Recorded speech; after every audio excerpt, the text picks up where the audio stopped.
One of the greatest things about the movies of the 1980s is that they were never beholden to genre. Some of the biggest filmmakers of the day, including Steven Spielberg, Sam Raimi, and Ridley Scott, enjoyed taking tropes of two or more different genres and sticking them in a blender, and the major studios weren't afraid of the resulting smoothie, even if it came with a heaping scoop of pure cheese. Oh wow, that's a disgusting metaphor. I can think of no better example of this than the topic of today's video, a movie that is at one time a sci-fi fantasy, a political thriller, a film noir romance, and a horror film. If I had to mark one movie as being the distilled essence of the 80s, it would probably be this one.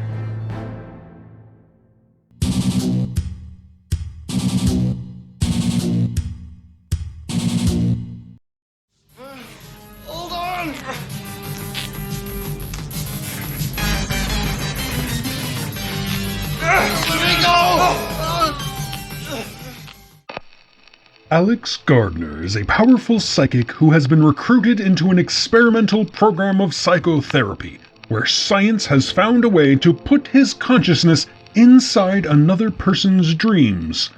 However, he quickly learns that dreams are more dangerous than he thinks, that one of his fellow psychics is a convicted murderer, and that he is embroiled in a secret plot to assassinate none other than the President of the United States.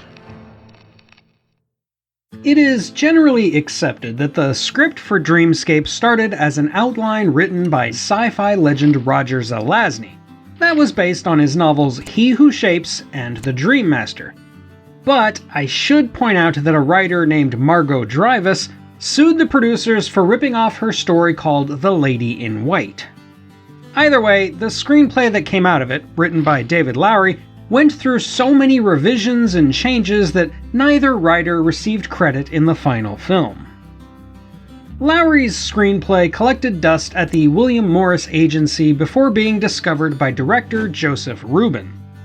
Rubin had worked his way up from exploitation flicks like The Sister-in-Law and The Pom-Pom Girls to teen dramas and rom-coms like Our Winning Season and Gorp, both of which featured a very young Dennis Quaid. The thing that attracted Rubin the most to Dreamscape was the script's dream sequences, which promised a wealth of opportunities for visual experimentation.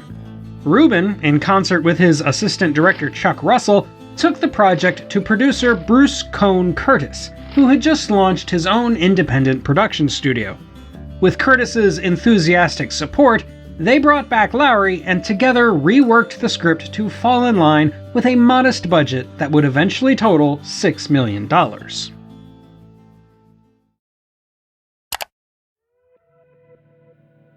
The topic of today's video was voted on by my Patreon supporters. If you'd like to vote on future topics, get ad-free versions of my videos, and see the occasional bonus video, consider joining my Patreon or becoming a channel member.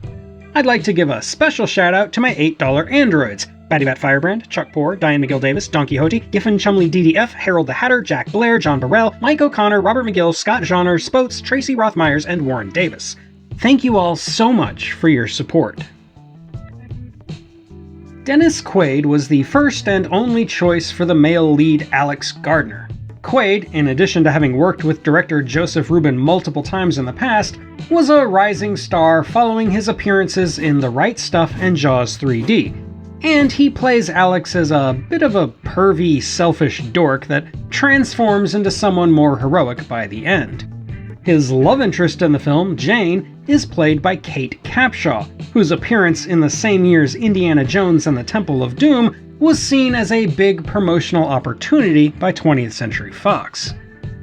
Lending veteran gravitas to the film are Max von Sydow and Christopher Plummer as Dr. Novotny and Bob Blair, respectively, alongside Green Acres' Eddie Albert as the President of the United States. For the psychopathic Tommy Ray, they offered the role to Kevin Costner, who turned it down because he didn't want to be typecast as a supporting player following The Big Chill, in which all of his flashback scenes as the deceased Alex Marshall were cut from the final film. So instead, the role of Tommy went to David Patrick Kelly, who I'll always think of as T-Bird from The Crow, but who is probably best known for this iconic line in The Warriors. Warriors,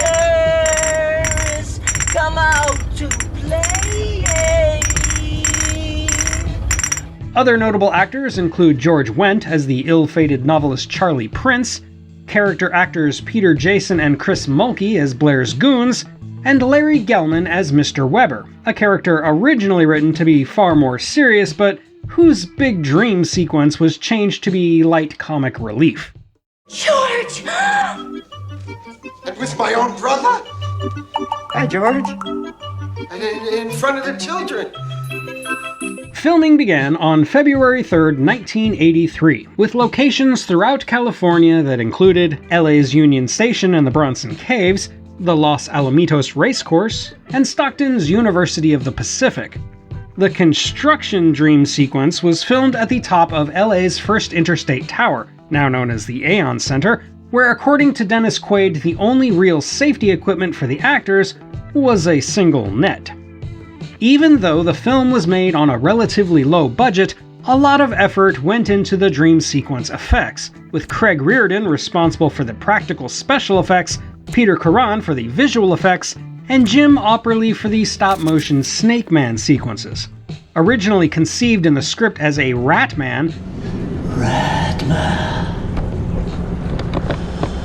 I'm sorry, can you repeat that? Did you say Ratman?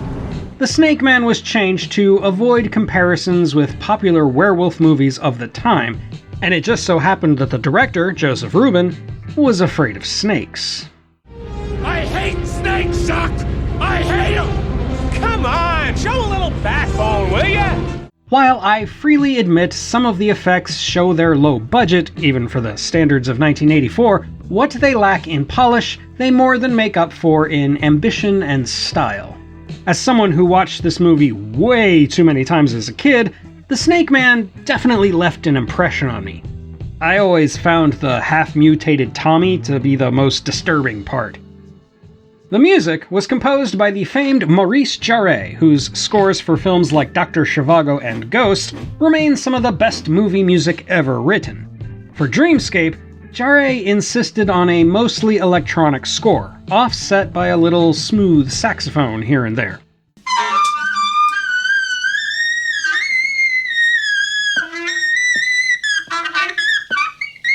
While it is memorable, to say the least, it has also aged very poorly, standing out with its kitschy, distracting 80s synth tracks that don't quite rise to the obnoxious level of Ladyhawke, but definitely come close.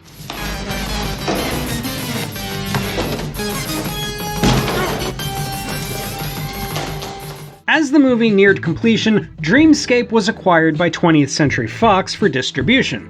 They successfully lobbied the MPAA to reduce its R rating to a PG-13, making it only the second movie to ever receive one. A few cuts had to be made. The erotic, non-consensual train scene was longer and more explicit for European audiences, and the British version had to heavily edit out Tommy's heart-ripping and nunchuck-wielding dream attack, but nothing too substantial was lost, aside from some Kate Capshaw side boob.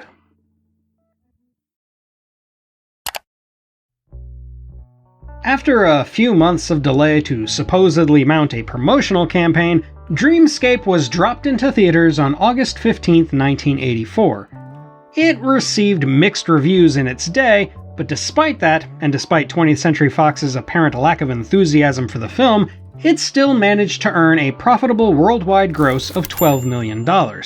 It did even better on home video, where it garnered a lasting cult following in the decades that followed, and it served as partial inspiration for other movies like Christopher Nolan's Inception.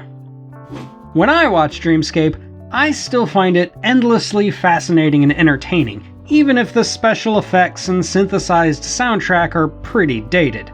As I said at the start of this review, the movie is a mish-mash of genres that works surprisingly well. The overarching plot is a hard-boiled political thriller, that feels ripped out of a classic Humphrey Bogart film or one of the great nail-biters of the 60s and 70s like The Manchurian Candidate or 3 Days of the Condor.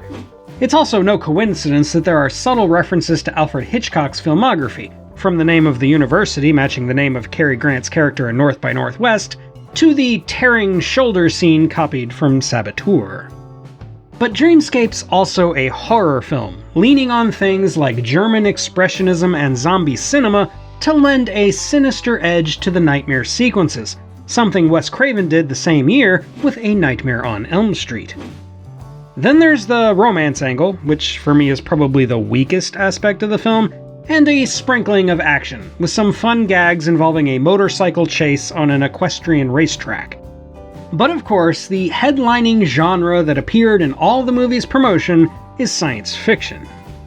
Now, for those of you who have already complained in the comments that psychic abilities aren't science and thus this movie is fantasy, not sci-fi, an argument you'll find in the comment sections of a few of my previous reviews, first of all, welcome! We embrace your kind of nitpicky pedantry here. However, I would like to refute that argument with the famous words of American philosopher Neil Fallon, when he said, "Telekinetic prophetic dynamite. Psychic warfare is real." The idea of psychic powers has been a staple in science fiction going all the way back to John W. Campbell, the famed writer and editor who basically gave birth to 20th century sci-fi as we know it. And I should also point out that pseudoscience may not qualify as real science, but it more than qualifies for science fiction. Emphasis on fiction. That said, the movie doesn't really explore psychic powers so much as it uses them for plot convenience. Dreamscape isn't about pseudoscience. It's more about the personal journey of our hero, Alex, and about the politics, which I'll get to in a minute. There's also a kernel of subtext involving the ethics of unchecked psychological research, which is where the meat of the sci-fi can be found. At first, it seems like the story here is trying to make the case for when psychiatric intervention is appropriate and when it isn't, with characters like young Buddy showing a definite need for help in tackling deep-seated psychological issues, while other characters, most notably the President, have more appropriate ways of dealing with their trauma. That's where the politics come into play, because this movie has something to say about Ronald Reagan and nuclear disarmament. It's my responsibility to bring the world back from the brink. This nuclear madness has to end. When I covered The Day After a few months back, I mentioned the possibly apocryphal story that President Reagan saw it and was inspired to do something about nuclear proliferation. Dreamscape takes that idea and runs with it, showing us an obvious Reagan stand-in who is so plagued by nightmares of a nuclear apocalypse that he decides to seek disarmament despite the misgivings of powerful men like the fictitious Bob Blair, who decides to assassinate the president for such a transgressive move. Your life is in danger. Bob Blair is trying to kill you. What the hell are you talking about? He sent somebody into this dream to assassinate you. On one hand, this political plot gives the story some teeth in the context of the time period, but on the other, I think it ultimately detracts from the more timeless psychological themes that are developed early on. Then again, I think I like this movie more as a thriller than as a sci-fi adventure. What I think the movie is trying to say above all else is that our dreams are vivid reflections of who we are. Whether we're faced with our own insecurities, our legitimate fears of the future, our repressed desires, or our childhood traumas. Don't get me started on the Freudian analysis of a child having nightmares of his dad being murdered by a snake man. It is in our dreams that our true characters are revealed. They are an essential part of the human condition, put on screen here in a way that audiences had never seen before. That's why Dreamscape, despite being a little clunky and a lot corny, is absolutely a sci-fi classic. And that's all for today, my fellow Earthlings. What are some of your favorite movies about dreams? Let me know in the comments, and while you're there, don't forget to hit those like and subscribe buttons. Thank you for watching, and until next time when cavemen will learn that pursuing women from outside the tribe will get you infested with killer crabs, this is the Unapologetic Geek, telling you to never be ashamed of what you love. As long as you're not hurting anybody.